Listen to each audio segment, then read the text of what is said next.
అనుదినము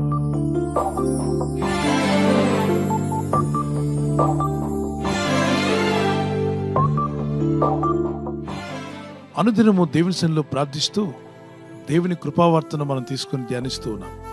ఈ పరిశుద్ధ గ్రంథంలో ప్రభువైన దేవుడు ఇచ్చినటువంటి అద్భుతమైన వాగ్దానాల్లో నేడు ఒక వాగ్దానాన్ని దేవుని కృపావార్తగా మనం తీసుకుంటున్నాం. యెషయా గ్రంథము 51:7 మనుషులు పెట్టు నిందకు భయపడకుడి, వారి దూషణ మాటలకు దిగులు పడకుడి.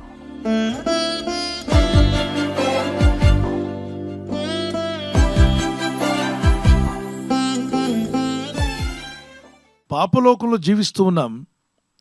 మనుషులు పాపం చేత ప్రేరేపించబడిన వారు, పాపపు బంధకాల్లో ఉన్నవారు, శాపం పాలైన వారు, నోరు తెరిస్తే ఇతరులను దూషించేటువంటి దూషకులు, హింసకులు, బాధ పెట్టేటువంటి వారు ఎంతోమంది ఉన్నారు ఈ ప్రపంచంలో. మనుషుల మధ్యలో జీవిస్తున్నప్పుడు దేవుని భక్తునికి దేవుడిస్తున్నటువంటి వాగ్దానం ఏంటి తెలుసా? మనుషులు పెట్టి నిందకును భయపడవద్దు. ఈ భూమండలం మీద జీవిస్తున్నప్పుడు మన చుట్టూ ఎన్నో ఉన్నాయి. నేచర్, వృక్షాలు, పక్షులు, జంతువులు, జీవరాశులు ఎన్నో ఉన్నాయి. కానీ నిందలు పెట్టేవాళ్ళు ఎవరో తెలుసా? మనుషులా, జంతువులా? ఎప్పుడైనా వీధి కుక్కలన్నీ వచ్చి మీ మీద నిందలు వేశాయా? ఆకాశంలో ఎగిరేటువంటి పక్షులు వచ్చి మీ మీద నిందలు వేశాయా? పోనీ ఇంటి చెట్టు మీద ఉన్నటువంటి కాకులైనా మీ మీద నింద వేసాయండి? లేదుగా.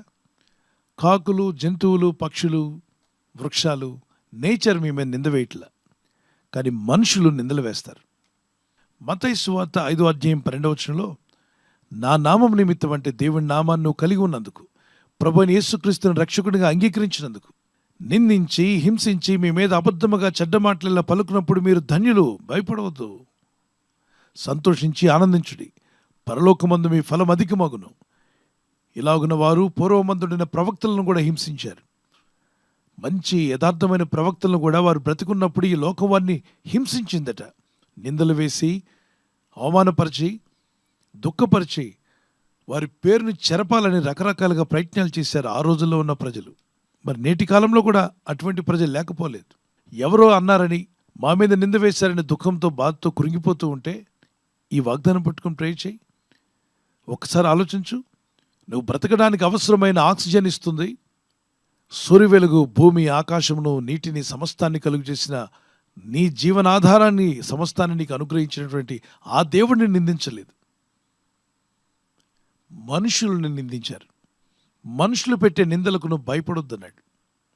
ఈ పాపలోకంలో జీవిస్తున్న కొంతమంది భక్తిహీనత వల్ల ఇతరులకు కీడు చేయాలని, ఇతరుల మీద నిందలు వేయాలని, చెడ్డ మాటలెల్లా పలికి మిమ్మల్ని కృంగదీయాలని పలు విధాలుగా ప్రయత్నాలు చేస్తూ ఉంటారు. వాళ్ళ పాప హృదయం ఆ విధంగా వారిని ప్రేరేపిస్తూ ఉంటుంది. సముద్రాన్ని మీరు ఎప్పుడైనా చూసారా? సముద్రం ఒడ్డుకు వెళ్తే చెత్త చెదారము, ఎప్పుడో చినిగిపోయి పడేసినటువంటి చెప్పులు, ఎవరో తాగి పడేసిన కొబ్బరి బొండాలు, ఎంతో చెత్త ఒడ్డుకి ఇసిరేస్తూ ఉంటుంది. గమనించారా? ఆ సముద్రం కెరటాలకు అవన్నీ బయటికి వ్యర్థమైనదంతా కూడా ఇసురుతూ ఉంటుంది. అదే నది చక్క ప్రశాంతంగా పారుకుంటూ వెళ్తుంది. భక్తుల క్షేమము దేవుడు నది వలె చేస్తా అన్నాడు, సముద్రం వలె చేస్తా అన్నా. సముద్రానికి ఎప్పుడు నెమ్మది ఉండదు, అది ఎప్పుడు ఎగసిపడుతూనే ఉంటుంది. సముద్ర ఒడ్డుకు వెళ్ళండి, ఓ హోరు వినిపిస్తూ ఉంటుంది, కెరటాలు ఎగిసిపడుతూ ఉంటాయి, ఓ పెద్ద ధ్వని వినిపిస్తూ ఉంటుంది, డిస్టర్బ్డ్గా ఉంటుంది. అక్కడ ప్రశాంతంగా కూర్చొని పక్క వాళ్ళతో మాట్లాడదామన్న ఆ గాలి శబ్దం ఎక్కువైపోతుంది, ఆ కెరటాల ధ్వని. అదే నది ఒడ్డుకు వెళ్ళండి, ప్రశాంతంగా మీరు కూర్చొని రాయాలనుకున్న పుస్తకాన్ని రాయొచ్చు, పాటలు రాసుకోవచ్చు, చక్కగా మాట్లాడవచ్చు. ఆ నది మిమ్మల్ని డిస్టర్బ్ చేయదు. అందుకే భక్తుల క్షేమాన్ని దేవుడు నదితో పోల్చాడు, భక్తిహీనుల జీవన విధానాన్ని సముద్రంతో పోల్చాడు. యెషయా 57:20 భక్తిహీనులు కదులుచున్న సముద్రం వంటి వారు, అది నెమ్మలింపనేరదు. సముద్రం ఎప్పుడు నెమ్మదిగా ఉండదు, దాని జలములు బురదను, మైలును పైకి వేయును. ఆ దానిలో ఉన్న బురద కావచ్చు, మైలు కావచ్చు, చినిగిపోయిన చెప్పులు, మనుషులు పడేసినటువంటి వస్తువులు అన్నిటినీ ఇసిరేస్తూ ఉంటుంది. అది మనుషులు పెట్టే నిందకు నేను భయపడకుండా ఉండే కృపదాయి చే ప్రభు అని ప్రార్థించు. ఈ వాగ్దానం వింటున్న మనం ఒక చిన్న పల్లవి పాడుకొని మళ్ళీ వాగ్దానాన్ని కంటిన్యూ చేద్దాం. అవమానించగా అన్యులే నన్ను అపహసించగా, ఆత్మీయులే నన్ను అవమానించగా, అన్యులే నన్ను అపహసించగా, అండ నీవైతివయ్యా, నా కొండ నీవే యేసయ్యా, అండ నీవైతివయ్యా, నా కొండ నీవే యేసయ్యా, యేసయ్యా, యేసయ్యా, యేసయ్యా, యేసయ్యా, నిన్నే నిన్నే నే కొలుతున్నయ్యా, నీవే నీవే నా రాజువయ్యా, నిన్నే నిన్నే నే కొలుతున్నయ్యా, నీవే నీవే నా రాజువయ్యా. వారి దూషణ మాటలకు అసలు దిగిలే పడద్దు. నీ అంతాన్ని కోరే మాటలు పలుకుతారు. నీకు నష్టం కలిగే విధంగా, నీ పిల్లలకు నష్టం కలిగే విధంగా, నీ భవిష్యత్తుకు అడ్డగించే విధంగా, నలుగురు మధ్యలో నీకు అవమానం కలిగే విధంగా మాట్లాడి నీ మనసును బాధించి ఆనందించాలనుకుంటారు. ఎప్పుడైనా దోమలను మీరు చూసారా? దోమలు ప్రశాంతంగా ఉండి మిమ్మల్ని ప్రశాంతంగా పడుకొనిస్తాయా? చక్కగా అలసిపోయి వచ్చి పడుకున్న వాడిని కూడా పడుకొనివ్వకుండా చెవుల దగ్గర గీ అని గోల పెడుతూ కుట్టేది కుట్టి రక్తం తీసుకుని పోవచ్చుగా. చెవు దగ్గరికి వచ్చి పడుకున్నోడిని లేపి వాడికి విసుగు పుట్టించి ఏమని చెప్పి అరుస్తూ డిస్టర్బ్ చేసి మళ్ళీ నీ రక్తం పీల్చుకోవడానికి వస్తుంది. అది వాటి పనే అది. దోమలకు మరొక పని లేదు. వాటికున్న సూది ముక్కుతో గుచ్చడం, రక్తాన్ని లాగడం, చెవుల దగ్గరకు వచ్చి నిందలు వేయడం. ఓకే, ఇలాంటి స్వభావం కలిగిన మనుషులు కూడా ఉన్నారు. వాళ్ళ జీవితకాలం అంతా ఒక దోమలాగే బతికి ఇతరుల రక్తం పీల్చడమే తప్ప వాళ్ళు మారుమనసు పొందరు. కాబట్టి అటువంటి లోకంలో మనం జీవిస్తున్నాం. అందుకు ప్రభు అంటున్నాడు, మనుషులు పెట్టే నిందలకు నువ్వు భయపడవద్దు. యోబు గ్రంథం 5:21 నోటి మాటల చేత కలుగు నొప్పి నీకు తగలకుండా ఆయన నిన్ను చాటు చేయును. ప్రళయము వచ్చినను నీవు దానికి భయపడవు. ఒక ప్రళయమైన ఇంటి మీదకి వచ్చినా భయపడవద్దు అంటున్నాడు ప్రభు. ప్రళయం ముంచుకొచ్చేసింది, ఇక మేము తప్పించుకునే మార్గం లేదని భయపడుతున్నామేమో. భయపడక ప్రార్థించు, ధైర్యంగా నిలబడు. నీతిమంతులు సింహం వలె ధైర్యంగా ఉంటారట. ఆ ధైర్యం ప్రభు మీకు దయచేయునుగాక. మీ మీదకి రాబోయే ప్రళయాన్ని కూడా తప్పించగల శక్తిమంతుడు ఆయన. ప్రార్థించు. మీ భారమును, మీ దుఃఖమును, మీ వేదనను ప్రభు సన్నిధికి తీసుకువెళ్ళండి.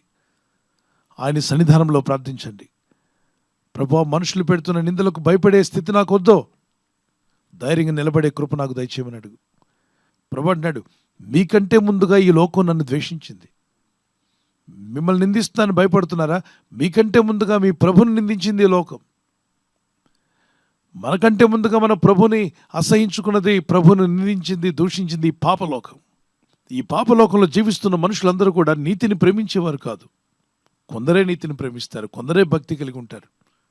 ఎక్కువ శాతం 90% నీతిగా కాదు, దుర్నీతిని ప్రేమించేవారు, పాపాన్ని ప్రేమించేవారు, లోకాన్ని ప్రేమించేవారు. అట్టివారు నిన్ను ఎలా పొగుడుతారు? వారి నోటి నుండి వచ్చే మాటలన్నీ కూడా సూటిపోటి మాటలతో నిన్ను దుఃఖపరచాలని, నిన్ను కృంగతీయాలని, నిన్ను ఏదో విధంగా డిస్కరేజ్ చేయాలని రకరకాలుగా పలు విధాలుగా మాట్లాడతారు. అంటాడు బైబిల్లో, వారి నాలుకను బాణం వలె మార్చి మాటలు విసురుతారట.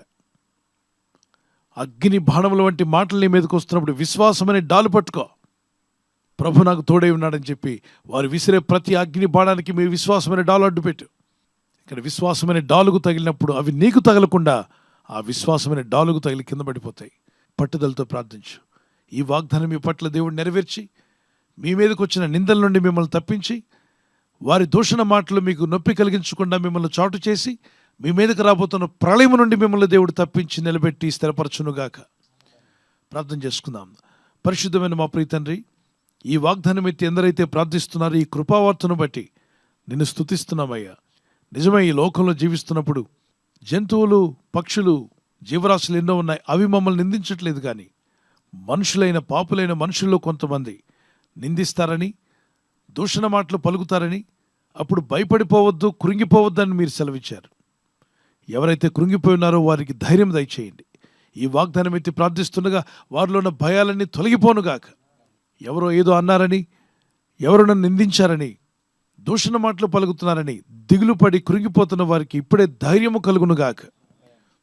వారి మనసులో ఉన్న భయం పటాపంచలై తొలగిపోనుగాక. నీతిమంతుల సింహం వలె బహుధైర్యంగా ఉంటారన్నావు. అట్టి ధైర్యం వీరి హృదయాలకు ఇప్పుడే అనుగ్రహింపబడునుగాక. ఈరోజు ప్రార్థించి ప్రయత్నించబోతున్న శంకుస్థాపన అయిన, గృహప్రవేశమైన, ఒక బిజినెస్ ప్రారంభిస్తున్నా, ఉద్యోగ ప్రారంభానికి వెళ్తున్నా, ఒక మంచి కార్యక్రమాన్ని ప్రారంభిస్తుండగా, నేను వారి బిడ్డల వివాహం కొరకు ప్రయత్నాలు చేస్తుండగా, వారు చేస్తున్న ప్రయత్నాలు ఫలించలాగున మీ దూతలకు ఆజ్ఞాపించండి. ఎవరైనా హాస్పిటల్లో ఉన్నా, ఐసీయూలో ఉన్నా, ప్రభు ఎవరైతే సీరియస్ కండిషన్లో ఉండి బాధపడుతున్నారో వారికి యేసు నామములో స్వస్థతను అనుగ్రహించండి. కృంగిపోయిన వారిని లేవనెత్తండి. మీ గాయపడిన హస్తమును చాపి వారికి ఉన్న సకల రోగాల నుండి విడుదల ఇచ్చేయి. వారిని లేపి నడిపించడాన్ని సాక్షులుగా నిలబెట్టుకోండి. ఈ ఉదయకాలం ప్రతి రోగి యేసు నామములో స్వస్థత నొందునుగాక.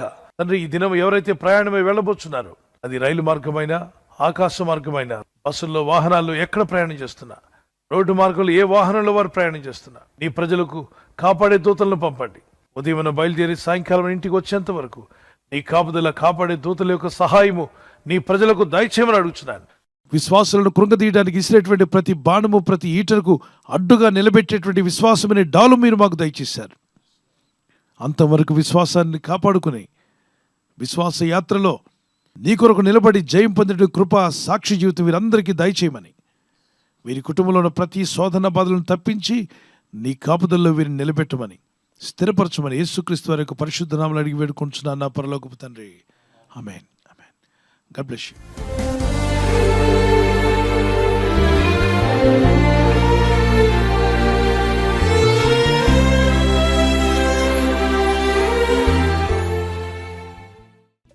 బర్త్డే జరుపుకునే వారికి happy birthday to you, many more returns of the day.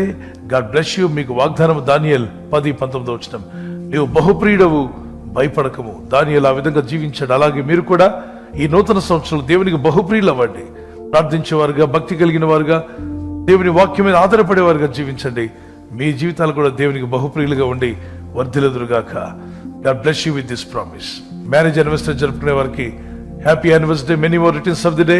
మీకు వాగ్దానము సామెత 3:33 నీతిమంతుల నివాస స్థలము ఆయన ఆశీర్వదించును. మీ జీవితాలు, మీ కుటుంబాలు దీవించబడి వర్ధిల్లాలని ప్రార్థన. భర్త భార్యను ప్రేమించాలి, భార్య భర్తకు లోబడాలి. ఈ 2 వాక్యాలు మీరు తీసుకొని మీరు దేవునికి లోబడితే అద్భుతమైన ఆశీర్వాదాలు మీ సొంతం అవుతాయి. ఆదర్శ దంపతులుగా దేవుడు మిమ్మల్ని చేయనుగాక. God bless you. ఈ ఛానల్ మీరు సబ్స్క్రైబ్ చేసుకోవడం వలన 2 పనులు జరుగుతున్నాయి. ఒకటి, సువార్త జరుగుతున్నది, ఆత్మలు రక్షించబడుతున్నాయి. రెండవది, పేదలకు, అనాథలకు ఈ ఛానల్ ద్వారా సహకారం అందించడం జరుగుతుంది. మనం సబ్స్క్రైబ్ చేసుకోవడం వలన అందరికీ సహాయం చేసిన వారమవుతున్నాం. ఖచ్చితంగా ఈ యూట్యూబ్ ఛానల్ ను సబ్స్క్రైబ్ చేసుకొని బెల్ బటన్ ను క్లిక్ చేయండి. మీకు వెంటనే మెసేజెస్ పంపబడతాయి.